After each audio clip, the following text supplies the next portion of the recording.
संगम युग में अनेक वंश होते हैं और सतयुग में सिर्फ एक वंश होगा, दूसरा वंश नहीं होगा। अभी संगम युग में सूर्यवंशी कृष्ण भी होगा और चंद्रवंशी राधा भी होगी। सूर्यवंशी कृष्ण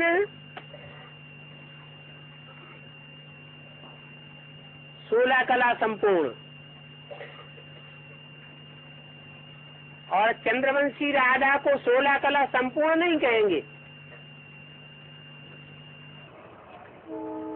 वो सूर्यवंशी तब बनती है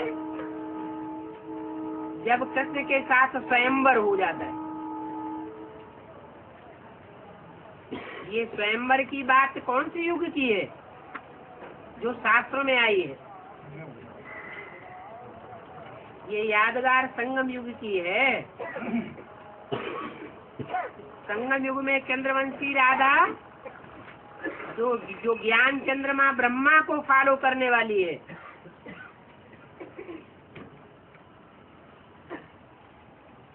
वो जब सूर्य का अनुसरण करती है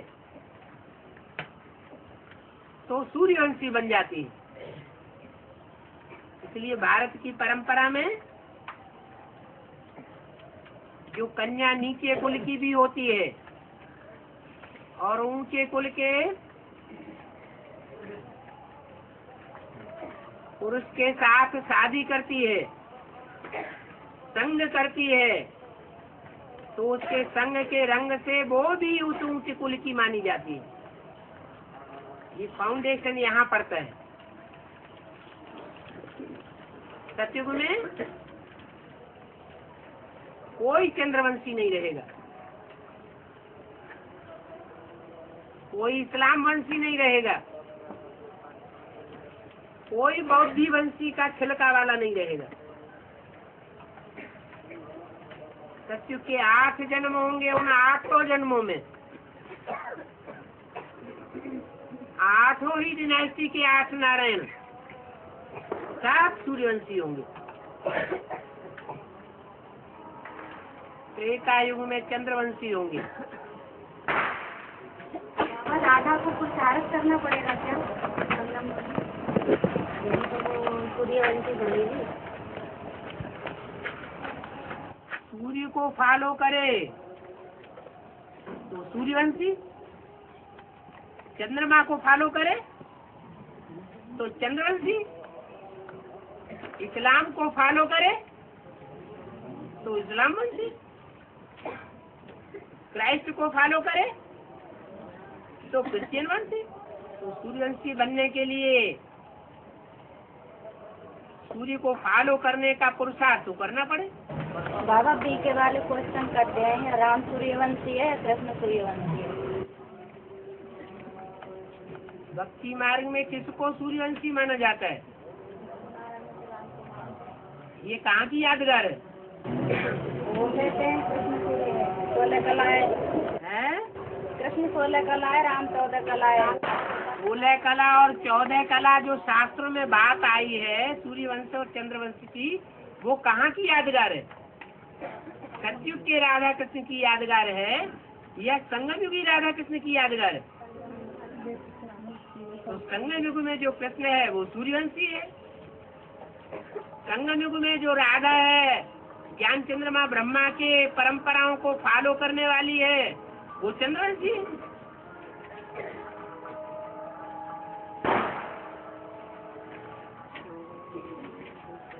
सूर्य किसी से ज्ञान लेता है क्या?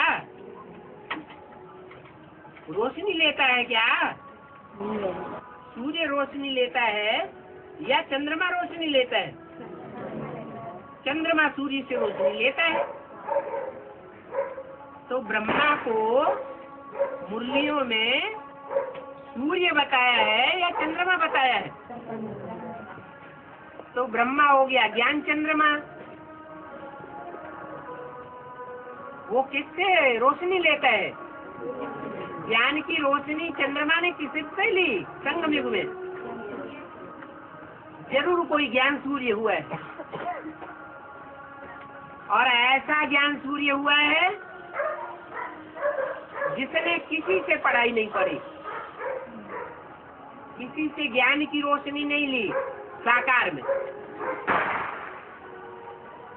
वो सबको ज्ञान की रोशनी देने वाला है साकार में।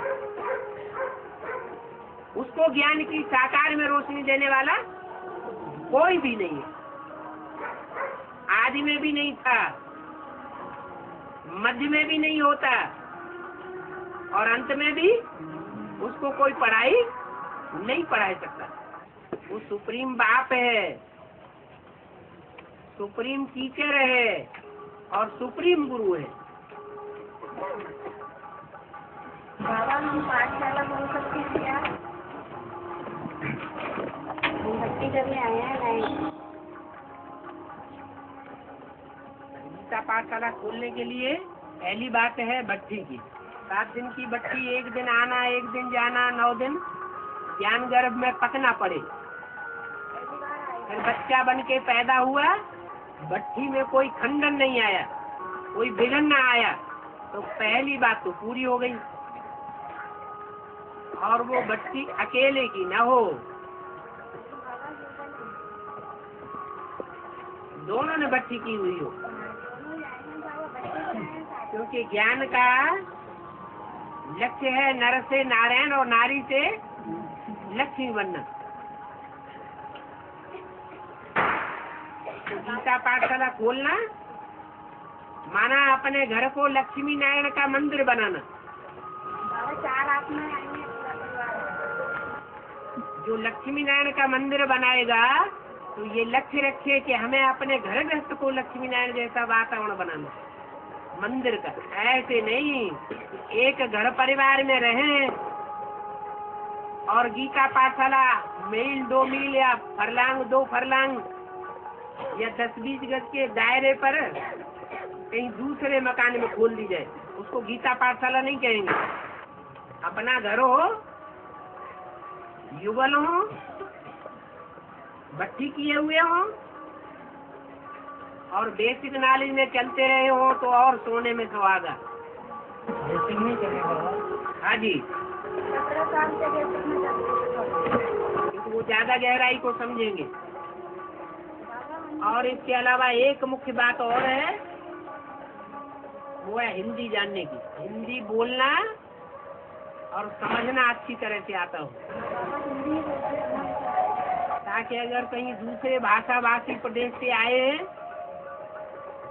तो आने वालों को हिंदी का अनुवाद करके सुना सके। बाबा वहाँ पे 10 आत्मा है, उनको भी लेके आएंगे।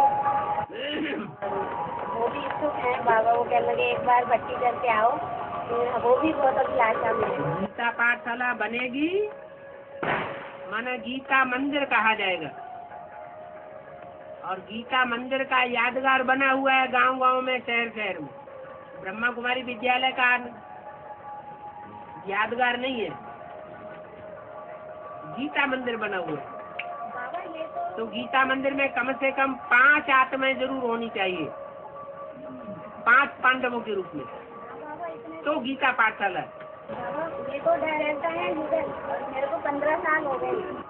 अगर 5 पांडव नहीं है तब तक गीता पाठशाला नहीं। बाबा इसमें तो नहीं है कम से कम, और ज्यादा से ज्यादा तो फिर तो बढ़ती जाएगी। 7 अक्षोणी भी हो जाए तो भी चलेगा। बाबा ये बच्ची कहती है कि मैं बाबा के घर पे ही रहना चाहती हूँ। ये देखो गरीब, अब मैं घर नहीं चाहती, मैं तो बाबा के घर पे रहूँ। अब ये पहली बार आई है और बाबा के घर पे से आकर्षित हो गई है। चलिए मैं बाबा के पास रहूँगी। ऐसा होता है, छोटी छोटी बच्चियों को सरेंडर कर देते हैं, वो बच्चियां बड़ी हो जाती हैं, बाद में कहती हैं हमको तो हमारे माँ बाप ने सरेंडर कर दिया था। ये बाबा पूछ रहे हैं हम अपनी मर्जी से थोड़ा ही सरेंडर हुए थे। अब हम 18 साल के हो गए, हम घर जा रहे हैं। ये थोड़ा इनको समझदार होने दो, तब तक इनकी सुरक्षा करो। अपनी समझ से जब सरेंडर होंगे तो फिर हिलेंगे नहीं। माँ बाप के फोर्स से सरेंडर हो जाते हैं तो पुष्करणी ब्राह्मण बनने का डर रहता है। पुष्करणी तो धक्का देके नहीं, हम धक्का नहीं दे रहे। वो अपनी समझ। अभी इससे पूछा जाए तुम यहाँ क्यों रहने वाले हो, तुम्हें कैसे पता कि भगवान यहाँ आया हुआ है, तो जवाब नहीं दे सकेगी। हो सकता है आप भी जवाब न दे सके। बाबा अच्छा है ना, जवाब देने में क्या है, भगवान का घर पे रहना तो सबसे बड़ी बात है। और घर पर ये कैसे पता कि ये भगवान का ही घर है? बाबा नित्य है ना। और कहीं शैतान का घर दुनिया ने घोषित कर दिया तो? बाबा नित्य है, तभी तो कह रहे हैं। अन्य निश्चय की बात नहीं, निश्चय को साबित करना पड़े ना। निश्चय को दुनिया के सामने साबित करना पड़े। ऐसे नहीं हमको तो निश्चय है, तो दुनिया समझती है लेकिन बाबा के बच्चे नहीं समझते। बाबा के बच्चे तो नित्य बुद्धि है। नहीं, जो बच्ची सरेंडर होगी उसकी बुद्धि में कुछ तो ज्ञान बैठे। हाँ, पहले घर का सुधार फिर पर का सुधार। घर परिवार में बच्चे भी आ जाते हैं। यज्ञ में समर्पित होने के लिए भी कुछ समय है क्या कि कब तक समर्पित हो सकता है अभी आने वाले समय? समझदार बन जाए। नहीं, अभी जैसे और जो भाई बहन है हाँ, हमारी है तो कब तक ऐसा समय है कि जब तक आ जाए? ये तुम्हें सरेंडर होने की, किसकी सरेंडर होने की बात कर रहे हैं? नहीं, जैसे तन मन धन से समर्पित होने की जो समय है, तो अभी हमारा रिटायरमेंट में कुछ टाइम है। हाँ जी, हम पहले रिटायरमेंट लेकर के आगे आपका रिटायरमेंट न हो, आप नौकरी भी करते रहे, गीता पाठशाला भी चलाते रहे, ईश्वरीय सेवा भी करते रहे, तो ये संभव नहीं हो सकता कि आप सरेंडर की लिस्ट में हो जाए। कोई नौकरी छोड़ना कोई जरूरी नहीं है, हैं? आप जाके आए हो ना, वो तो सब चल रहा है, सेवा भी चल रही है। ये बाबा का काम है। गीता पाठशाला खुलेगी, वैलिड होगी तो बाबा तो जाएंगे ही। नहीं, आप गीता पाठशाला भी है, बाहर की सेवा भी करते हैं। हाँ? वो सर्विस भी कर रहे हैं। जब सर्विस छोड़ने की बात क्यों कर रहे हैं? नहीं बाबा, ऐसे तो बाबा ने बोला छोड़ने की बात तब करना है जब ईश्वरीय सेवा में इतने बिजी हो जाएं कि लौकिक सर्विस करने का टाइम ही न बचे। अलौकिक सेवा का प्रूफ भी बाबा के पास आना चाहिए। बाबा हाँ। ये जो मीडिया में कहा है क्या, तीन हैदराबाद में जो साक्षात्कार के आधार पर संदेश मिला है? तीन हैदराबाद में जो संदेश मिला वो साक्षात्कार के आधार पर है। हाँ? तो साक्षात्कार के आधार पर अगर संदेश मिला तो वो माता कन्या को 7-8 तालाबंद बंद करके क्यों रखते थे? क्योंकि सभी को निश्चय करना चाहिए था। साक्षात्कार जिनको हुआ वो कन्या माताओं को हुआ, उनके माँ बाप को थोड़ा ही हुआ, उनके पतियों को थोड़ा ही हुआ। अगर उनके पतियों को भी साक्षात्कार हुआ होता, उनके माँ बाप को भी साक्षात्कार हुआ होता, सास ससुर को भी साक्षात्कार हुआ होता, तो ताला क्यों बंद करते? उस समय जो 9 लाख की आबादी को मैंने संदेश मिला था, उसी जगह संदेश मिला, उन्होंने उसको प्रैक्टिकल में नहीं लाया, रेगुलर नहीं बने, पर इस बार साक्षात्कार हो गया। उस समय बुद्धि में खुशी आ गई, भगवान आया हुआ लगता है। 9 लाख आबादी, 9 लाख जो आबादी थी, उस 9 लाख आबादी में सबको एक बार ऐसा निश्चय हो गया, थोड़े समय के लिए, 10 सेकंड के लिए भी निश्चय हुआ, 10 मिनट के लिए भी निश्चय हुआ, आ गए प्रजा में। पुरुषार्थ नहीं किया, पुरुषार्थ करेंगे तो प्रजा से ऊंचा उठ करके राज परिवार में आ गए। पुरुषार्थ करते करते फेल हो गए तो दास दासी भी बन सकते हैं। मीडियम पुरुषार्थ रहा तो बड़े बड़े साहूकार बन सकते हैं। बाकी सिर्फ संदेश ले लिया, थोड़े समय के लिए खुशी आई, आया राम गया राम, फिर अपनी दुनिया में मस्त हो गए, पुरुषार्थ कुछ किया नहीं, तो वो तो प्रजा वर्ग में चले गए। हाँ। ड्रामा में कहा गया है कि ये ड्रामा 5000 वर्ष में हु घूमता है वैसे ही। हाँ जी। अगर पिछले कल्प में किसी आत्मा का नंबर माला में नमा रहा हो तो पुरुषार्थ अनुसार तीसरा नंबर ला सकता है अगले कल्प में। 9वां नंबर अगर 5000 वर्ष पहले रहा है तो 9वां ही नंबर आवेगा।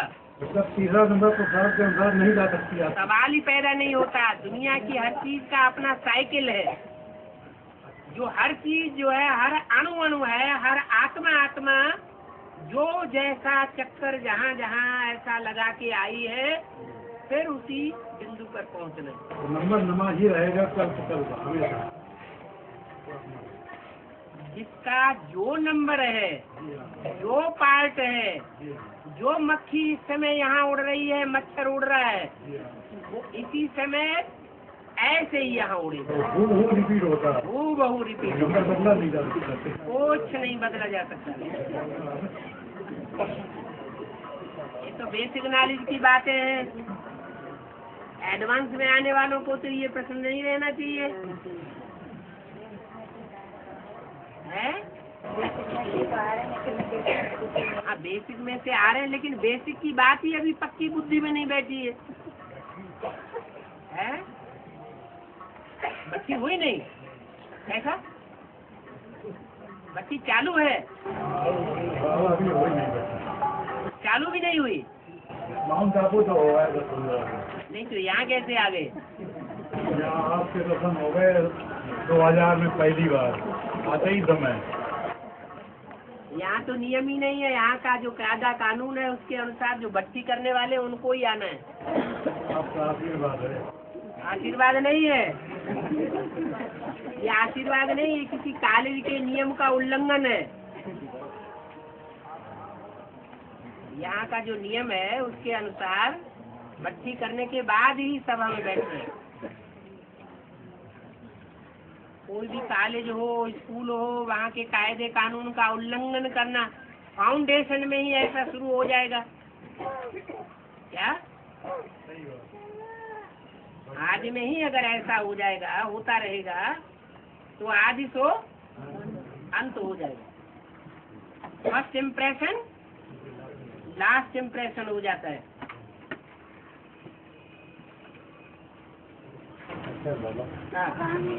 कहीं पर बाप दादा शब्द सुप्रीम सोल और राम वाली आत्मा दोनों के लिए आया है। क्या चीज? बाप दादा, ये बात राम वाली आत्मा और सुप्रीम सोल दोनों के लिए आया है। बाप दादा में बाप शब्द जो है वो सुप्रीम सोल प्लस राम वाली आत्मा के लिए, और दादा सिर्फ ब्रह्मा बाबा के लिए।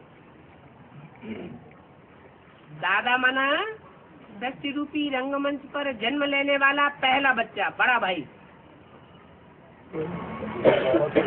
पर राम वाली आत्मा के लिए दादा शब्द आया नहीं, वो डाडे, वो डाडे शब्द अलग है। डाडे माने ग्रैंडफादर, बाप डाडे, बाप दादा। दादा शब्द अलग है और दादा शब्द अलग है। ऐसे ना दादागिरी मत दिखाओ।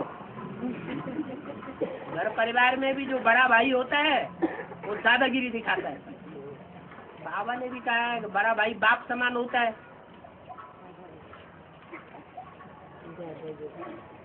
बाबा, शादी में जो विनाशकारा परिधि हुआ था तो ब्रह्मा और बाप और ब्राह्मण मिलते, तो ब्रह्मा यहाँ से दादा लेकर ब्रह्मा को कहा आदि में। ये कैसे मालूम कि यज्ञ में जो आदि में विनाश ज्वाला प्रज्वलित हुई थी उसमें ब्रह्मा बाबा जो है वो ब्रह्मा के रूप में थे, बच्चों के रूप में नहीं थे। तो में उसमें तो बोले ना दादा लेखराज ब्रह्मा। दादा लेखराज ब्रह्मा? हाँ। दादा लेखराज ब्रह्मा वो बच्चा का पार्ट बजाने वाली आत्मा है, बेबी बुद्धि है, या माँ बाप का पार्ट बजाने वाली आत्मा है? हाँ, ब्रह्मा माना जगदम्बा। आदि में जो विनाश का निमित्त बनता है वो आदि तो अंत में भी विनाश का निमित्त बनता है। जगदम्बा महाकाली का पार्ट बजाती है, चाहे बेसिक हो चाहे एडवांस हो।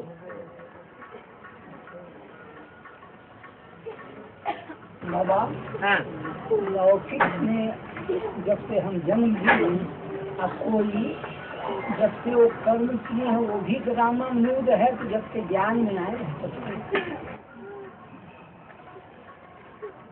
ड्रामा में तो सारे ही कर्मनूद है 5000 साल के। शूटिंग की बात करो कि जो शूटिंग हो रही है वो लौकिक दुनिया की शूटिंग भी शूटिंग है या ब्राह्मणों की अलौकिक दुनिया में जब से जन्म लिया तब से शूटिंग हो रही है? जब जन्म लिया तब से शूटिंग की बात शुरू होती है। हाँ जी। पहला नारायण बीज रूप बनते हैं और बाकी नारायण आधार मृत्यु। पहला नारायण बीज रूप बनता है ना, हाँ जी, तो बाकी नारायण आधार मृत्यु। जो नारायण है दुनिया का ऊंचे से ऊंचा पद है या नंबरवार पद है? नारायण शब्द नंबरवार पद है, लेकिन ऊंचे से ऊंचा एक ही होगा या सारे ही होंगे? जो ऊंचे से ऊंचा एक है वो सब नारायण का बीज है और बाकी सब नारायण पत्ते हैं। इसलिए पहला नारायण है बीज रूप और बाकी सब हो गए पत्ते। हाँ जी माता जी, और थोड़ा वॉल्यूम बढ़ा दो। 18-19 से एक आत्मा स्पिरिट पकड़ेगी। हैं? 18-19 से एक आत्मा स्पिरिट पकड़ेगी। क्या पकड़ेगी? 18-19 से माना ज्ञान की 2018-19 से एक आत्मा स्पीड पकड़ेगी। हाँ, कौन सी आत्मा? एक आत्मा स्पीड पकड़ेगी। हैं? जिस किसी में बोला था 18-19 से एक आत्मा। हाँ,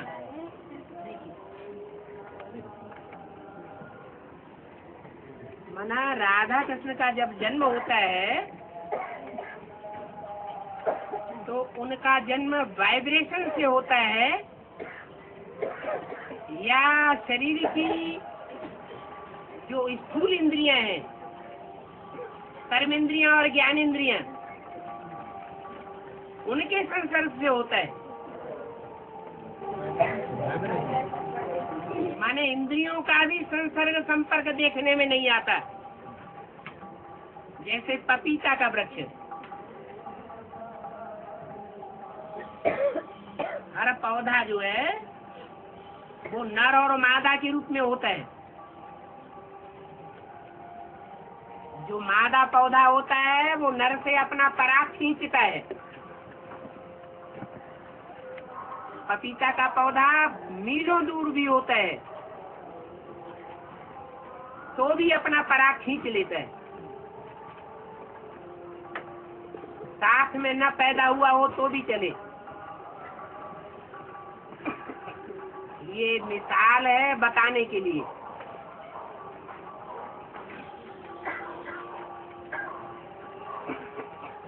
सतयुग की पहली डिनास्टी की जो पैदाइश होगी वो इतनी पावरफुल होगी, इतनी सूक्ष्म स्टेज वाली होगी, इतनी एकाग्रता वाली होगी कि दृष्टि का भी संयोग नहीं होगा। देवताओं का जन्म ज्ञान इंद्रियों के संयोग से होता है।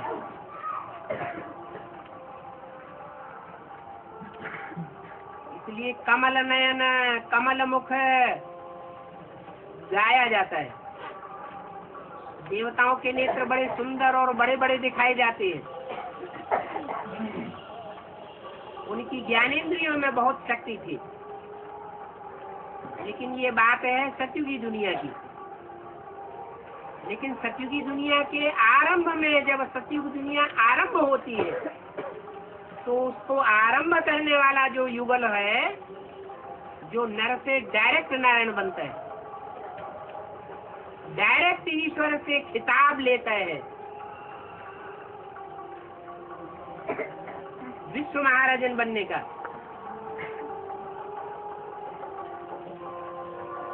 वो स्थूल दृष्टि से भी पैदाइश नहीं करता, वाइब्रेशन का सुख भोगता है। जो सुख गोप गोपियों का गाया हुआ है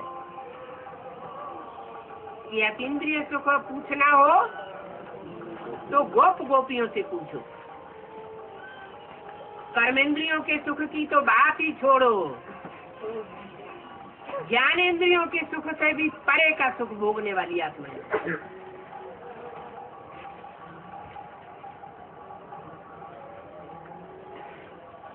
इसलिए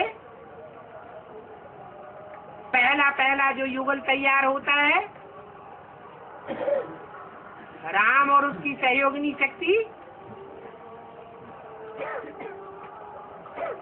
या शंकर अथवा पार्वती, अथवा नारायण या लक्ष्मी,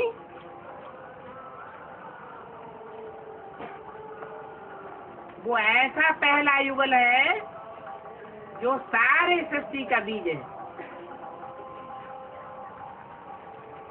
जैसे कोई पेड़ होता है, उस पेड़ में पत्ते भी होते हैं, टहनियाँ भी होती हैं, फल भी होते हैं, फूल भी होते हैं, जड़ें भी होती हैं, और उस वृक्ष का बीज भी होता है। सबसे ज्यादा पावर किसमें होती है? बीज में, टहनियों में, तने में, बीज में ज्यादा पावर होती है। पत्ते अनेक होंगे, टहनियाँ अनेक होंगी, तने भी अनेक हो सकते हैं, 2-3 हो सकते हैं, लेकिन सारे वृक्ष का बीज सिर्फ एक होता है। तो एक बीज वो इतना पावरफुल होता है कि अतीन्द्रिय सुख की तेज को जब पकड़ता है तो रॉकेट की गति जैसा काम करता है। हैं? उनकी तो पहले ही नहीं हुई थी, 18 को जन्म ही दे देंगे। क्या होंगे? उनकी तो पहले ही हम तो पहले से ही 18 को जन्म देंगे। जब स्पीड पकड़ेंगे तभी तो जन्म देंगे, 18 को जन्म दे तो पहले से ही जन्म दे देते।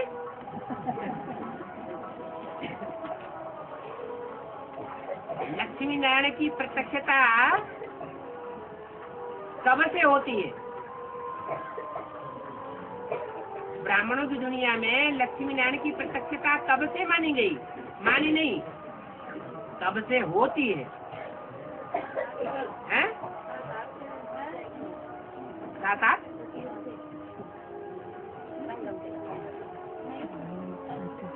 प्रत्यक्षता रूपी जन्म कब होता है?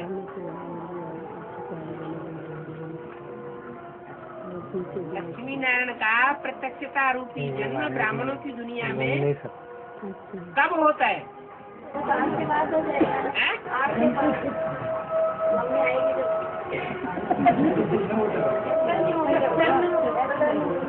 76 में बाबा ने घोषणा कराई थी, उस समय की बात है। लक्ष्मी नारायण का जन्म कब हुआ?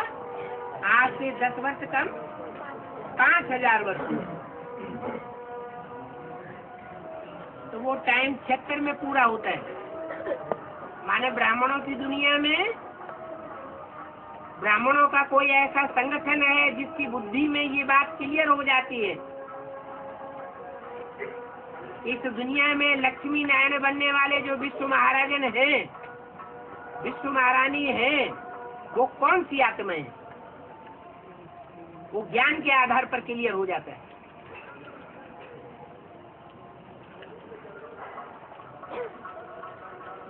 वो तो सृष्टि के पहला बीज है। सन 76 जो है, उनका संपूर्ण पुरुषार्थ का टाइम नहीं है कि उनका पुरुषार्थ पूरा हो गया, कुछ करने को नहीं रह गया। नहीं, उस बीज बाप को, बच्चों को साथ लेकर के नई दुनिया में जाना। बीज अकेला नई दुनिया में नहीं जा सकता, इसलिए बच्चों के साथ रह करके पुरुषार्थ करना पड़े।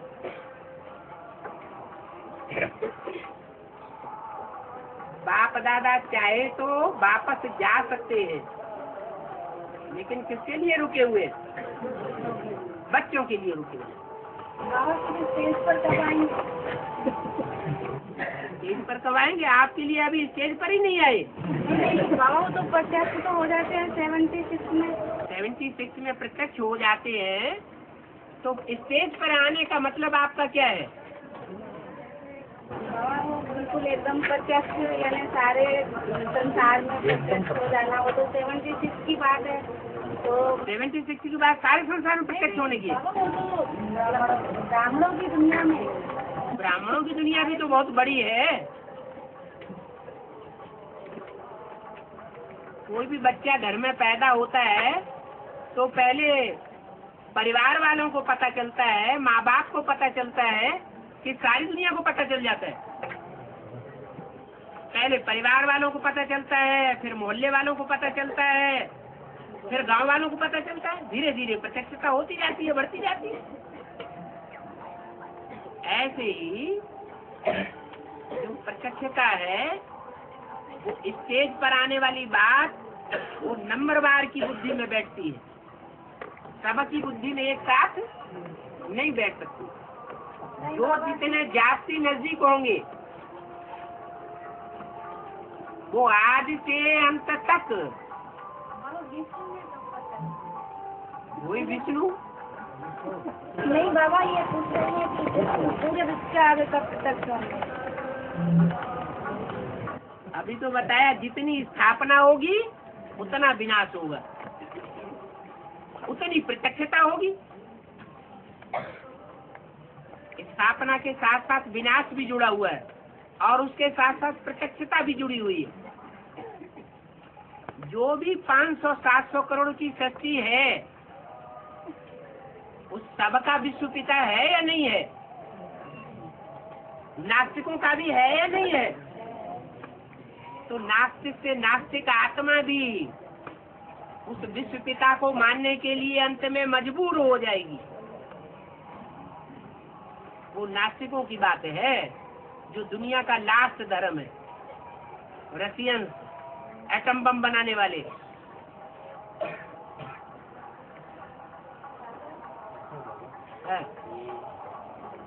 भक्ति मार्ग में कहा गया है, साकार निराकार कुछ नहीं होगा, तो ये किस अर्थ में कहा गया है? तो यही की तो बात है। निराकार साकार में प्रवेश करता है। निराकार सदाशिव है, ज्योति बिंदु, जो गर्भ से कभी जन्म नहीं लेता है। वो अजन्मा 84 जन्म लेने वाले में प्रवेश करता है। तो ये कैसे अलग किया जाएगा कि ये साकार बोलता है कि निराकार बोलता है? ये साकार ने कर्म किया है या निराकार ने कर्म किया है? ये अलग किया जा सकता है। बाबा जो इन बाबा को याद करेंगे, बाबा माने साकार और शिव माने बिंदु। मेरी बिंदी का ही नाम शिव है, वो कभी बदलता नहीं है। जब शरीर बदलते हैं तो नाम भी बदल जाता है। शिव बाबा को याद करेंगे तो कैसे याद करेंगे? शिव माने ज्योति बिंदु, जो सदा ज्योति बिंदु है, सदा शिव है, और साकार में प्रवेश करता है। तो उस निराकार को साकार में याद करना, यही एक्यूरेट याद है, लेकिन पहचान के, किसी के कह देने से नहीं। इसने कह दिया, उसने कह दिया, उसने कह दिया, मान लिया, तो आज मान लिया और कल प्रत्यक्षता होने वाली है, परीक्षा होने वाली है, रेडियो परीक्षा लेगा, टेलीविजन परीक्षा लेगा, अखबार वाले परीक्षा लेंगे, और कलंक इधर प्रत्यक्ष हो जाएगा। कलंक धारण करने वाला प्रत्यक्ष हो जाएगा। तब ये प्रश्न पैदा न हो जाए ये भगवान आया कि शैतान आया।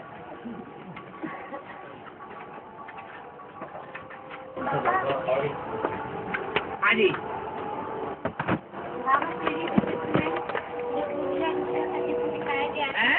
सीढ़ी के चित्र में नीचे जो डूबीजा का चित्र दिखाया गया, डूबीजा का चित्र दिखाया गया। हाँ, वो सीढ़ी के बाहर क्यों दिखाया गया, अंदर क्यों नहीं दिखाया गया? क्योंकि जो सीढ़ी उतरते हैं वो सीढ़ी उतरने वालों की जो कहानी है वो लक्ष्मी नारायण की कहानी है। क्या वो लक्ष्मी नारायण की कहानी है? जिनकी डूबीजा होने वाली है उनकी कहानी नहीं है। किसकी कहानी है? गणेश की कहानी नहीं है, हनुमान की कहानी नहीं है, डूबीजा होने वाली देवियों की कहानी नहीं है। जिनकी पूजा द्वापर के अंत अर्थात कलयुग में शुरू होती है, द्वापर में पूजा भी नहीं होती। द्वापर में फिर भी सात्विकता होती है दुनिया में, और कलयुग में तामसीपन बहुत बढ़ जाता है। तो जब जाति तामसीपन बढ़ता है उसका भी कोई कारण होगा। उसका कारण होता है कि जानवर जैसे जो देवताएं हैं उनकी भी पूजा शुरू हो जाती है। जैसे मुरली में बोला है, देवी की पूजा करने वाले हैं रावण संप्रदाय।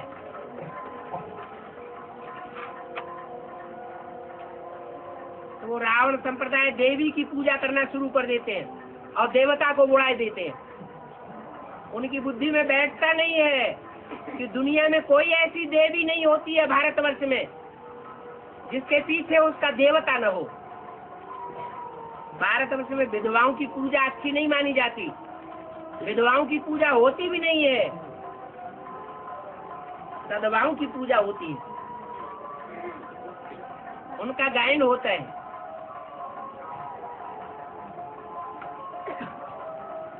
देवी की पुजारी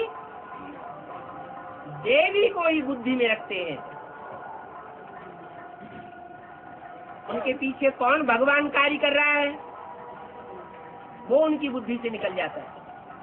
ये सिंगल उपासना नीचे गिराई देती है, राक्षस बनाई देती है।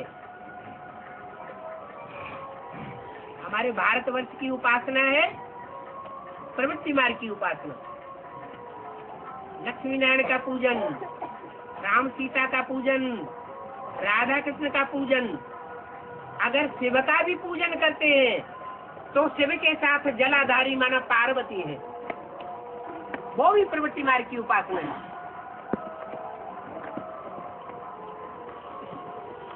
हमारा है प्रवृत्ति मार्ग का धर्म, देवी देवता सनातन धर्म। और उन देवी पूजा करने वालों का है निवृत्ति मार्ग का धर्म। रावण किसकी पूजा करता था? देवी की पूजा करता था। शिव की भी करता था, लेकिन शिव की पूजा को से पूरा विश्वास नहीं हुआ तो देवी की भी पूजा करता था।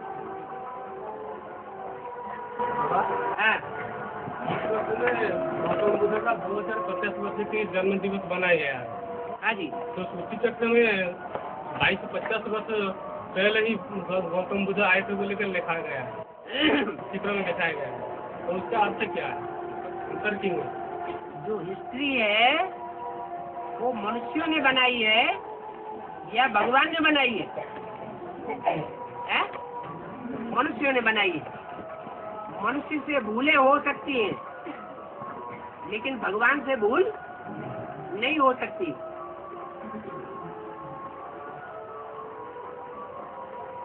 जैनियों में आदिनाथ को पहला तीर्थंकर माना जाता है और आखिरी तीर्थंकर माना जाता है महावीर को। जैनियों का कहना है आज से 2500 साल पहले महावीर का जन्म हुआ।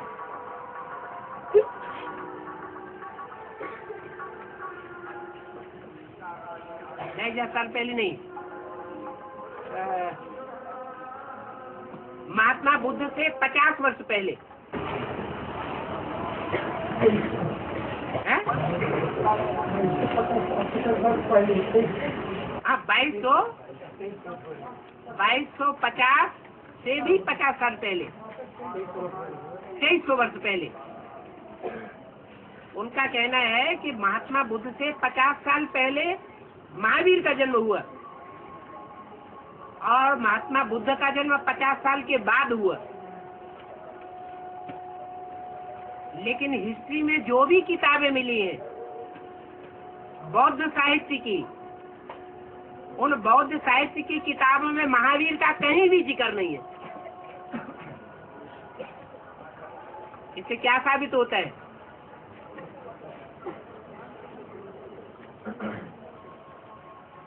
इससे साबित होता है कि महात्मा बुद्ध से 50 साल पहले अगर कोई महावीर हुए होते तो उनके साहित्य में उनका नाम जरूर आना चाहिए था। तो 24वें तीर्थंकर कोई हुए नहीं। जैसे हिंदुओं के 24 अवतार गए हुए हैं, उन्हीं का अनुसरण जैनियों ने किया है और उन्हें 24 तीर्थंकर बना दिए भगवान के रूप में। आत्मा ने भी ज्ञान सुना सकते। हाँ जी। तो फिर ऐसा क्यों कहते हैं क्या सोने का बर्तन में चन्नी का दूध है? हाँ, फिर ऐसे क्यों कहा? अरे तैरता नहीं है, उड़ जाएगा। ऐसा भी टाइम आएगा कि वो मिट्टी का पात्र फोड़ करके निकल जाएगा। तैरने का दूध मिट्टी के पात्र में रखो तो मिट्टी के पात्र को फोड़ देता है, इतनी गर्मी होती है उसमें। ऐसे ही भगवान आकर के ब्रह्मा के तन में जो ज्ञान सुनाता है, वो ब्रह्मा के ज्ञान को मनन चिंतन मंथन के द्वारा जब अमृत बनाया जाता है, गीता ज्ञान अमृत, और उस गीता ज्ञान अमृत को जब विजयमाला की हेड धारण कर लेती है, उस ज्ञान को अगर कोई मिट्टी का पात्र सुनेगा, मिट्टी माना देह अभिमानी की मिट्टी वाला, जिसने आत्मिक स्थिति की प्रैक्टिस करने का व्रत न लिया हो, तो उसकी बुद्धि में से वो ज्ञान उड़ जाएगा। बाबा, हाँ, प्रभावित माना प्रजा ना, तो ब्रह्मा बाबा जिससे प्रभावित होकर शरीर छोड़े तो उसकी प्रजा बनेंगे क्या? बिल्कुल बनना पड़ेगा ना। तो 12 गुरु बनाए थे, 12 धर्मों के 12 गुरु।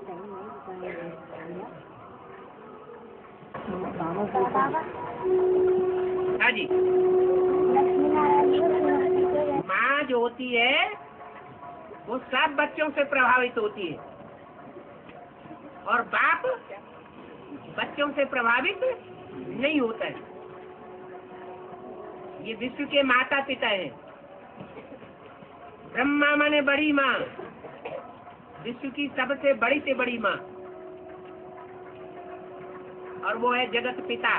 ब्रह्मा कहो जगदम्बा कहो, बात एक ही है, जगदम्बा और जगत पिता।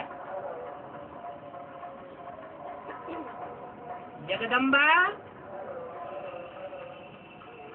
सब बच्चों से प्रभावित होती है।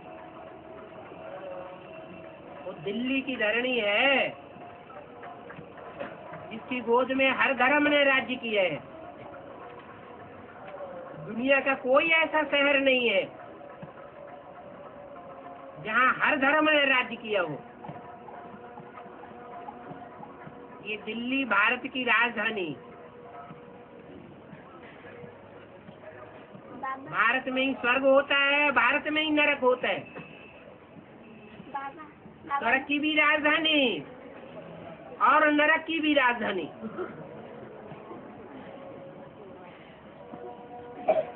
दिल्ली परिस्थान भी बनती है और दिल्ली कब्रिस्तान भी बनती है। जो कब्रिस्तान बनाने वाले हैं उनके प्रभाव में भी आती है, और जो परिस्थान बनाने वाला है उसके भी प्रभाव में आती है।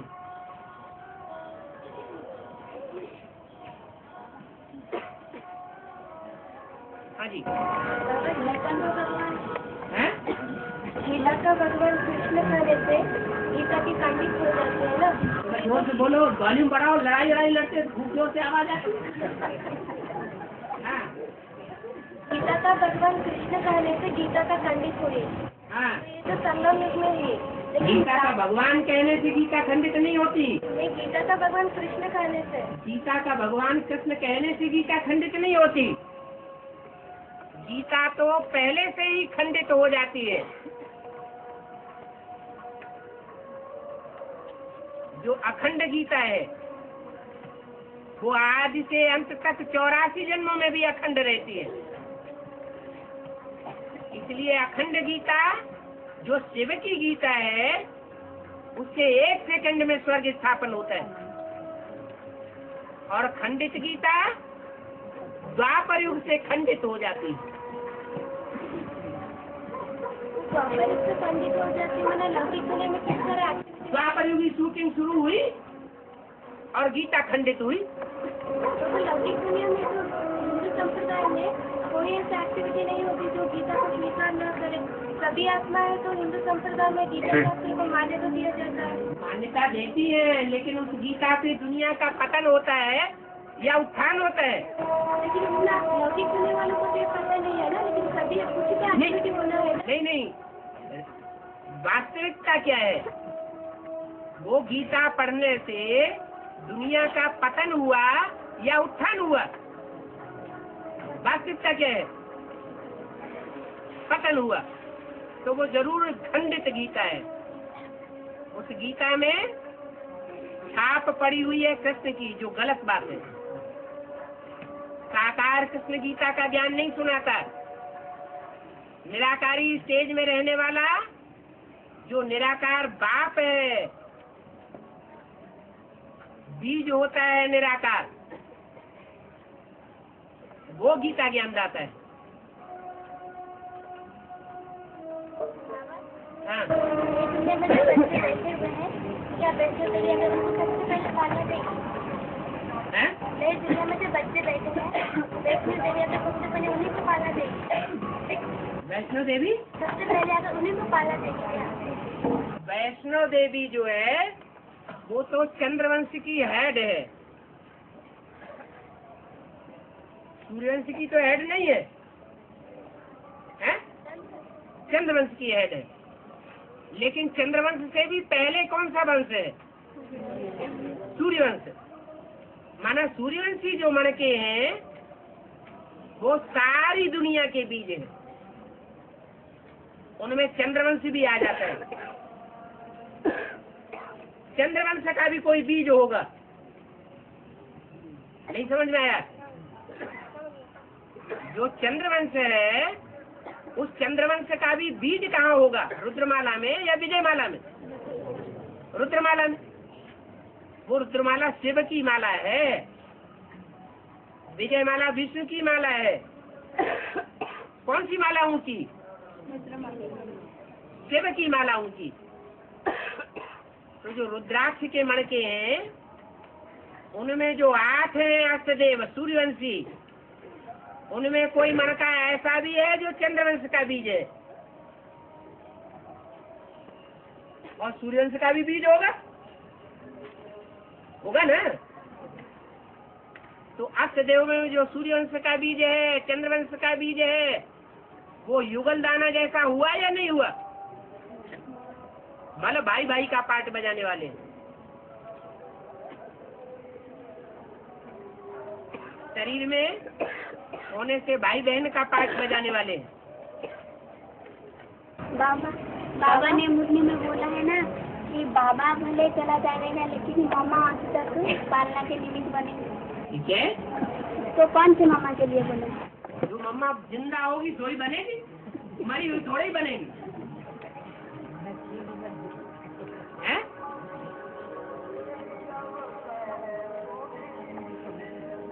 बाबा हैं? यज्ञ के आदि में गीता माता ने कृष्ण बच्चा का जन्म दिया। हैं? यज्ञ के आदि में गीता माता ने कृष्ण बच्चा का जन्म दिया। हाँ जी। तो अंत में भी वैसे होना चाहिए, अंत लेकिन में वैष्णव देवी कैसे जन्म देती है 2018 में कृष्ण को? गीताएं दो हैं। कृष्ण का जन्म द्वापर में माना जाता है, भक्ति मार्ग में, या सत्युग त्रेता में माना जाता है।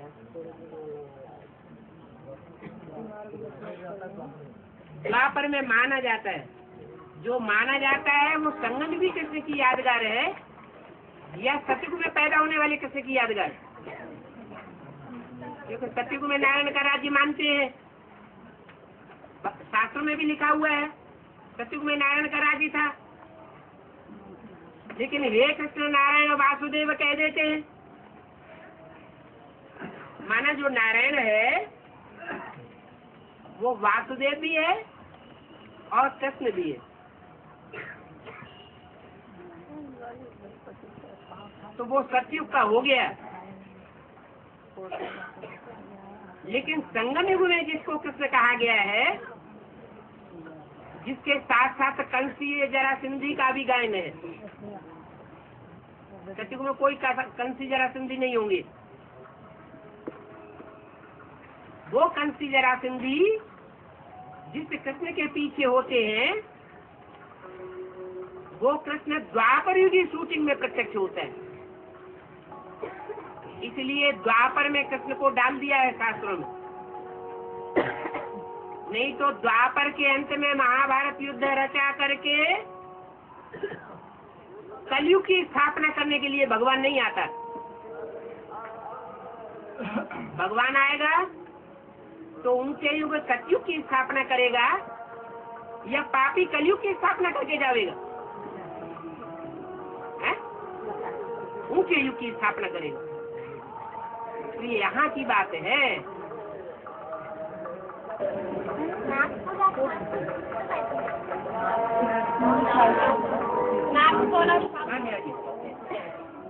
नॉर्थ पोल और साउथ पोल। जो नॉर्थ पोल है वहाँ भी बर्फ के मीलों ऊंचे पहाड़ जमे हुए, और साउथ पोल है वहाँ भी बर्फ के ऊंचे ऊंचे पहाड़ जमे हुए। जो साउथ है वो विधर्मियों का देश माना जाता है, और नॉर्थ देवताओं का देश माना जाता है। सूर्य जब उत्तरायण होता है तो अच्छा माना जाता है, और जब दक्षिणायन होता है तो अच्छा नहीं माना जाता। कारण क्या है? भीष्म पितामह ने इतना कष्ट सहन किया, 6 महीने तक बाणों की सैया पर पड़े रहे। वो कौन से टाइम की बात जो रहे थे कि सूर्य जब उत्तरायण हो जाएगा तब हम शरीर छोड़ेंगे। बाबा तो हाँ,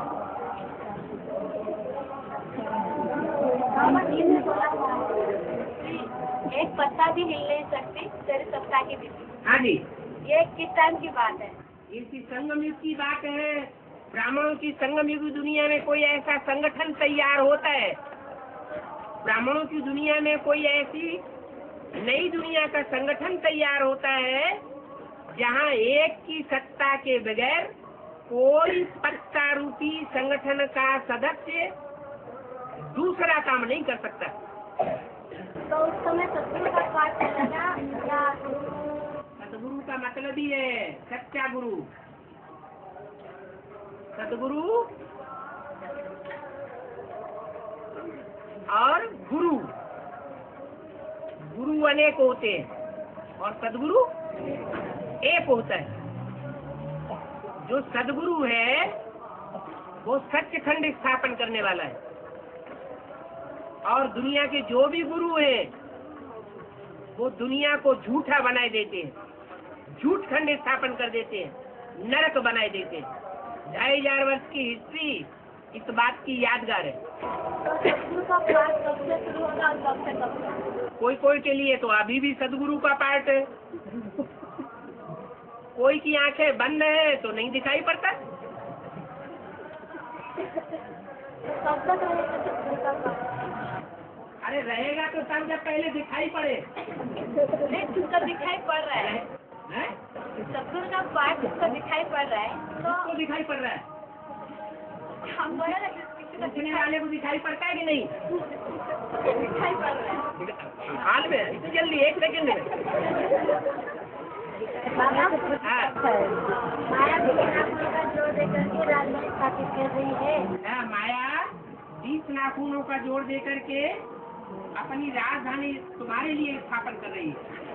तो चैतन्य राजधानी में छोटी मम्मी बड़ी मम्मी के लिए चैतन्य माया है वो भी हैं? माया चैतन्य माया हाँ। छोटी मम्मी बड़ी मम्मी को तैयार कर रही है। हैं? मैंने छोटी मम्मी बड़ी मम्मी को तैयार कर रही है क्या? माया पूछ रही है। छोटी मम्मी माया है। हाँ, माया तैयार कर रही है क्या पूछ रही है, छोटी मम्मी को बड़ी मम्मी को छोटी मम्मी को बड़ी मम्मी को माया तैयार कर रही है। पूछ रही है। ऐसे कहा जाता है कि पार्वती की अम्मा का नाम मैना था। क्या? मैना। जैसे कोई काम के लिए कहा जाए तो कहते मैं ना करूंगी। जो काम कहा जाए सो नहीं करेगी और ही उल्टा काम करेगी। उसको कहा जाता है माया बेटी। तो माया बेटी जो है वो भगवान की पत्नी भी बन जाती है। मायापति कहा जाता है। वो राधापति नहीं है, सिर्फ सीतापति नहीं बनता है, लक्ष्मीपति ही नहीं बनता है। किसका पति बनता है? मायापति भी बनता है। तो अरे एक बात तो पूरी होने दो तब दूसरी बात शुरू करो। सही हो गया आप हैं? टाइम हो गया। चलो।